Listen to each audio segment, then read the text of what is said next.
Olá a todos, meu nome é Olaf Figiano, eu sou aluno da Engenharia Mecânica da UNB e faço parte do grupo de Mecânica dos Fluidos de Escoamentos Complexos, Grupo Vortex, sob orientação do professor Francisco Ricardo da Cunha. O título do meu trabalho é Reologia de Fluidos Viscoelásticos em Regime de Viscoelasticidade Linear e Não Linear. O principal objetivo desse trabalho é a caracterização reológica de fluidos com comportamento viscoelástico. Esses fluidos possuem propriedades de elasticidade e dissipação viscosa simultaneamente.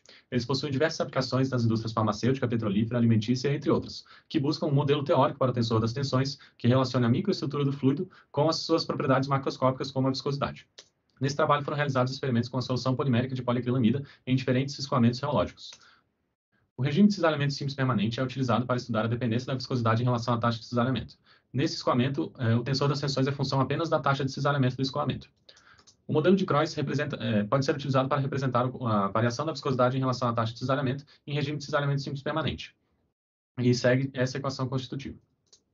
O cisalhamento oscilatório de pequena amplitude é utilizado para a determinação das propriedades viscoelásticas de fluidos não newtonianos. O tensor das tensões é de acordo com essa equação, onde nós temos os dois módulos viscoelásticos, o módulo de armazenamento, relacionado às características elásticas do fluido do material, e o módulo de perda G duas linhas, que está relacionado às características de dissipação viscosa do fluido. O regime de impulso de deformação é um escoamento reológico utilizado para estudar os efeitos de memória do fluido. Nesse escoamento, nós aplicamos uma deformação inicial, γ zero, e avaliamos a função relaxação de tensão, que representa a dissipação das tensões internas do fluido em relação ao tempo. O modelo de Maxwell pode ser utilizado para representar o comportamento de fluidos viscoelásticos em regimes de cisalhamento oscilatório simples e impulso de deformação. Esse modelo propõe um sistema composto por uma mola e um amortecedor e segue a seguinte equação constitutiva, onde as constantes α1 e eta são constantes materiais que devem ser obtidas experimentalmente. Quando aplicamos o regime de cisalhamento oscilatório e o regime de impulso de deformação no modelo de Maxwell, nós podemos obter matematicamente as equações para os módulos de elasticidade G' e G duas linhas e para a função relaxação de tensão. O aparato experimental utilizado foi o reômetro. Com o reômetro, nós podemos aplicar os três diferentes escoamentos reológicos utilizados e determinar experimentalmente as propriedades de viscosidade, os módulos viscoelásticos G' e G duas linhas e a função relaxação de tensão. O fluido ensaiado foi uma solução polimérica de poliacrilamida com diferentes frações volumétricas, variando de 0,1% até 5%.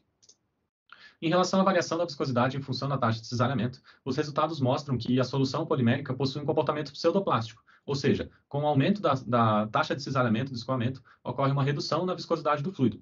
Isso ocorre, nesse caso, devido ao alinhamento das cadeias poliméricas do material com as linhas de corrente do fluido, do escoamento.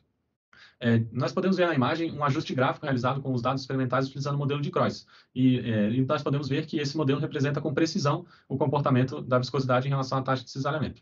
Vale ressaltar também que houve um aumento da viscosidade com um aumento da fração volumétrica da solução, o que já era de se esperar. Os resultados da função relaxação de tensão mostraram que a solução polimérica possui memória, ou seja, as tensões internas no fluido não se dissipam instantaneamente e demoram um determinado tempo, chamado tempo de relaxação, para se dissiparem. O modelo de Maxwell conseguiu representar muito bem a função relaxação de tensão, utilizando até 6 elementos de Maxwell ligados em paralelo. Esses diferentes elementos de Maxwell estão ligados a diferentes efeitos dissipativos, como a elasticidade das cadeias poliméricas, a orientação das cadeias poliméricas em relação às linhas de corrente do escoamento, a própria viscosidade do fluido, entre outros efeitos de dissipação de energia. Os resultados dos módulos viscoelásticos G' e G duas linhas mostraram que a solução polimérica possui um comportamento viscoelástico, ou seja, ela apresenta características de um sólido elástico e de um fluido de dissipação viscosa simultaneamente.